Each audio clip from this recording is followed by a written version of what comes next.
I'm going to show you our house. I've been curious about this way of living probably for a couple of years since the arrival of my son. We talk about it being York's first housing co-op, but really what we're doing isn't that new. It's the way people used to live. Every resident has their own space, but we have slightly smaller private spaces in exchange for communal areas. We're going to be sharing cars, for example. Having a community garden together where we grow our own food. The community WhatsApp feed is going now oh, has anyone got a banana? I really need a banana. Like that kind of stuff. There's a mixture of 2 beds, 3 beds and 4 beds, and they're all built to a really high standard. They actually need heating. There are 2 radiators in the whole house. The homes are built around passive house principles, so they're designed to be really, really well insulated. What if you could build those types of houses and made them affordable, and not just affordable for the first generation, but for generations after that?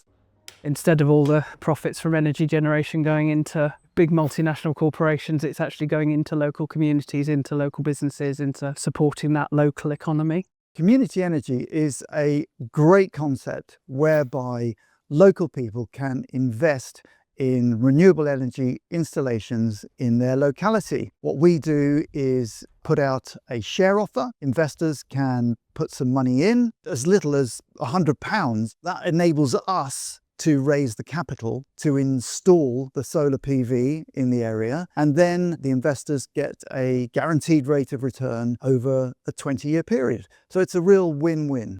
We use about 60% of the electricity that's produced on farm. The surplus is exported to the grid, which makes the whole grid a lot cleaner because that exported energy is then used by other people in this area. Our goal has been to keep rugby going over here and keep this club going. It's a simple scheme really, in that we're looking to put a solar farm down at the bottom field, which gets lots of games cancelled because it often gets waterlogged. And with that solar farm, it will effectively supply free electricity to the rugby club and provide the facility to have electric vehicle charging points here, which will be a great service to members and general public alike. We're struggling to manage financially, and so anything that takes some of that pressure away would make it so much better for everybody. To provide electricity to the club and the local community, to use that funding to develop the facilities is very, very important, and without that, the club will remain stagnant. That is a huge myth. Solar panels can definitely work in a cloudy climate, also in a rainy climate.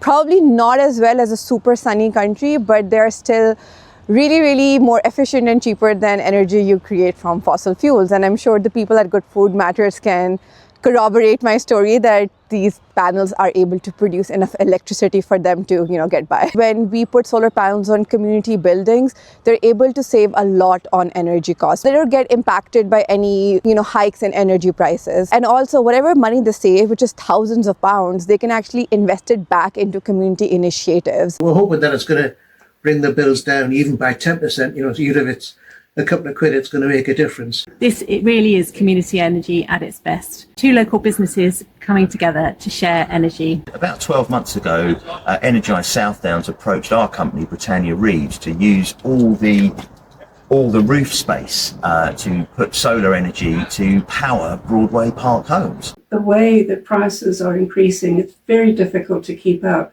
and very, very difficult to budget. Having a cheaper form of electricity and anything that helps our planet is wonderful. And when the opportunity arose and they approached me because they'd heard I was having solar panels on, I thought it was ideal that it should go to the local community. It's a cooperative. Its real purpose is that people can start to think about using or consuming energy at the same time as local energy is being produced. So when Dalesbred are producing, for example, excess energy on a good afternoon, that energy can be shared amongst the consumer members, and in essence they pay a lower price. Together it's proving a major saving. I think the overall scheme is to try and make that local energy that we can generate here, as much as we can here, distributed locally.